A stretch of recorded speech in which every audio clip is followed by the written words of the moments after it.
ಏನು ನೆನಪಾಗ್ತದೆ ರಾಕೇಶ್ ಪೂಜಾರಿ ಅಂದಾಗ? ಇಲ್ಲ ಸರ್, ಫಸ್ಟು ನೆನಪಾಗೋದೆ ನಮ್ಮೂರು ಹುಡುಗ.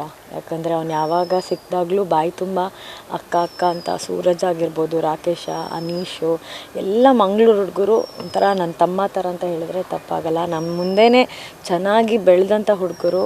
ಆ್ಯಂಡ್ ರಾಕೇಶ, ನಾವು ಅದೇ ಮಾತಾಡ್ಕೋತಾ ಇದ್ವಿ ಇಲ್ಲಿ, ಅವನ ಬಗ್ಗೆ ಇದುವರೆಗೂ ಅವನು ಒಂದು ತಮಾಷೆಗೂ ಕೂಡ ಯಾರ ಮನಸ್ಸನ್ನು ನೋಯಿಸಿದಂಥ ಹುಡುಗನೇ ಅಲ್ಲ.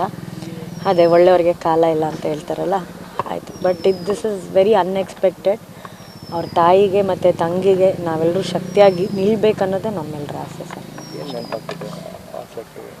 ಅವ್ನ ನಗು ಅವನು ಯಾವಾಗಲೂ ಅಕ್ಕ ನನ್ನ ಡಿಂಪಲ್ಲು, ಅಕ್ಕ ನನ್ನ ಡಿಂಪಲ್ ನೋಡಿ, ಅಕ್ಕ ನನ್ನ ಡಿಂಪಲ್ ನೋಡಿ ಅಂತ ನನ್ನ ಜೊತೆ ಡ್ಯಾನ್ಸ್ ಮಾಡ್ತಿದ್ದಿದ್ದಾಗಿರ್ಬೋದು.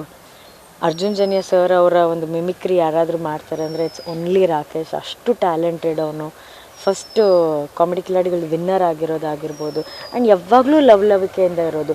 ಇವಾಗ ನೀವೇನು ವರ್ಷಾನುಗಟ್ಟಲೆ ಒಂದು ಸ್ಪೂಫ್ನ ನೆನೆಸ್ಕೊತೀರ, ಅವ್ರ ಪಾತ್ರಗಳನ್ನ ನೀವು ನೆನೆಸ್ಕೊಂಡು ನಗ್ತೀರ. ಆ ಹುಡುಗರೆಲ್ಲ ಅರ್ಧ ದಿನದಲ್ಲಿ ಅದನ್ನು ಕಲಿತು ಆನ್ ಸ್ಪಾಟ್ ಮಾಡೋಂಥ ಅತ್ಯದ್ಭುತವಾದಂಥ ಕಲಾವಿದರು ಅವರೆಲ್ಲ. ಅಂದರೆ ಒಂದು ಕಲೆಗೆ ಒಂದು ಸಣ್ಣ ಲಾಸ್ ಅಂತ ಹೇಳಿದ್ರೆ ತಪ್ಪಾಗಲ್ಲ.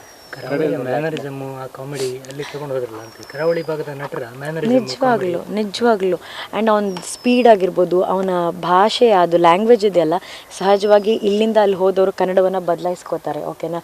ಆದರೆ ಇವರು ನಮ್ಮ ಕರಾವಳಿ ಕನ್ನಡವನ್ನೇ ಇಟ್ಕೊಂಡು ಅದರಲ್ಲಿ ತಮಾಷೆ ಮಾಡಿ ಎಷ್ಟೋ ಜನರ ನಗಿಸಿದವರು. ಅಷ್ಟು ಅದ್ಭುತವಾದಂಥ ಕಲಾವಿದರು ರಾಕೇಶ. ಕಾಂತಾರದಲ್ಲಿ ಆ್ಯಕ್ಟ್ ಮಾಡ್ತಿದ್ರು. Wonderful opportunity. ಆ್ಯಂಡ್ ಅವ್ನಿಗೆ ತುಂಬ ಖುಷಿ ಇತ್ತು ಆ ಥರ ಒಂದು ಪಿಕ್ಚರಲ್ಲಿ ಆ್ಯಕ್ಟ್ ಮಾಡಿರೋದು.